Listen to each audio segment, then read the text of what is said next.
We are back on Morning Line. Our guest with us this morning is Jim Schulman, the Vice Mayor, talking about the mayor's budget, homelessness, and we hit on that topic. That got Ann's attention. You know Ann. I know Ann. To know Ann is to love Ann, and here she is. Good morning, Ann. Good morning. I'm going to be kind and not address the fact that it was announced yesterday that $20 million is going to be spent to purchase the Hermitage property for a park. And go straight to what I was calling about, which is I'm standing on my front porch having a cup of coffee, looking at four tall and skinny that have four or more adults living in them, renting them, which inside Davidson County is illegal. Now, since we have just passed this ordinance that has it against the law to sleep on property inside Davidson County, are we going to start enforcing the law that prohibits a landlord from renting to four or more unrelated adults from renting one home? Because I'm standing on my front porch and looking at four properties just from my front porch that the people renting these tall and skinnies can't afford them when they bought them. So they have 3 roommates. And by not being related, they are violating Davidson County city ordinances. And this is something Metro Codes has never enforced, nor has Davidson County. And I see you shaking your head. So this is something that you are aware of, and our council must be aware of, and our city has ignored since these houses were being built. So should I decide to be a pain in the you-know-what and call about this, and start notifying media about this, what does our city intend to do? And that, is a story, and I think we've looked into some of that. Yeah, send me a photograph of what you're talking about when you see them out there, just to get an idea. All right. Enforcement's an issue. What do you think about what she's saying there? I mean, I sympathize with her. That's in her neighborhood. I was shaking my head because I know that it happens. I know that, you know, these things get passed along to codes. I don't even know how enforcement happens on that. Do you go door to door? Does someone have to watch and send pictures? Do you go up and knock on the door and say, okay, how many people live here? Are you related? I need proof of relations. I think you leave it up to codes. I don't think you want necessarily individuals trying to enforce the law. You want the codes to do it, and codes is supposed to do this, but they've got lots of stuff. I mean, they've been in the news for backups in terms of delays and other things in terms of getting permits.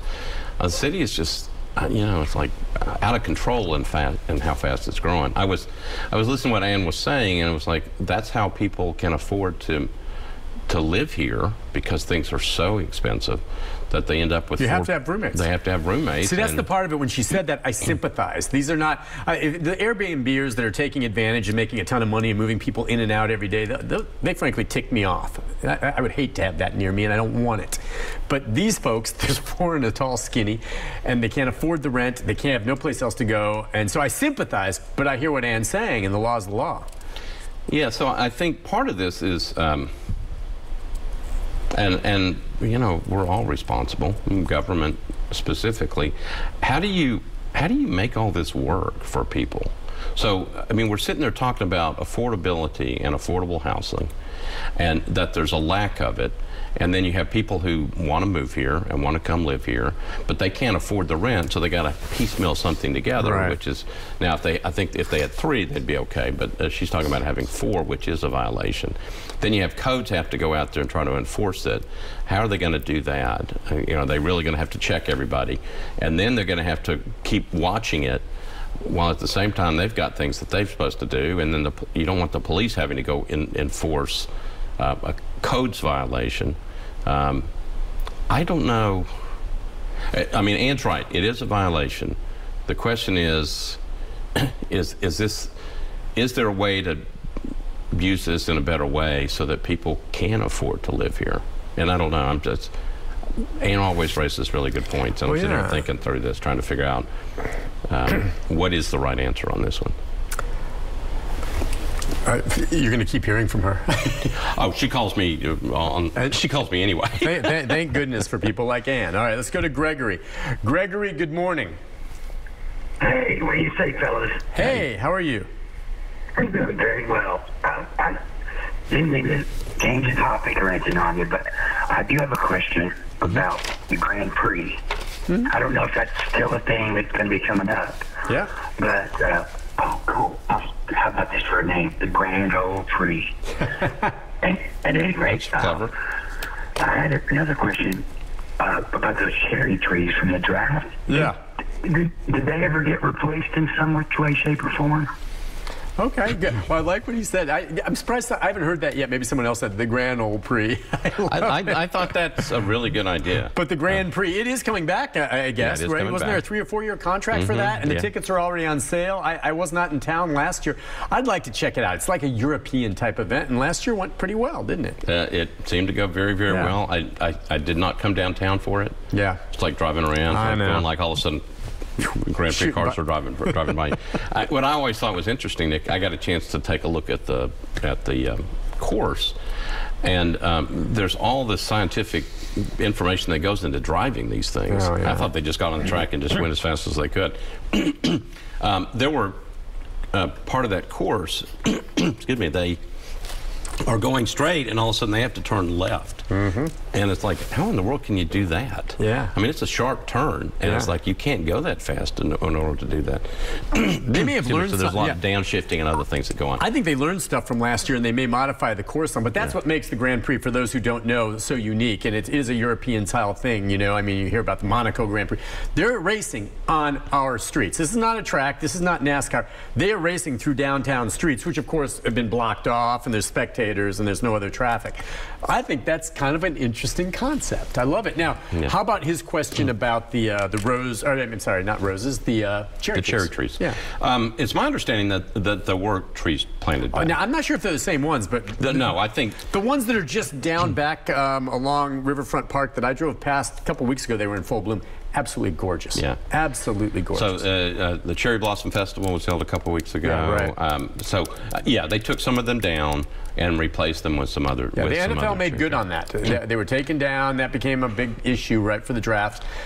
And they made good to replace them. I know I did a story on it. They were replaced. I don't know how big they are now. So one was interesting in the fact that it was such a big issue, and I thought it was a big issue. Yeah. And it was a big issue because it was another group coming in from out of town telling us that they didn't like something that we had and to get rid of it, or, you know, and so the idea, I think what bothered people so much was, we'll sell anything.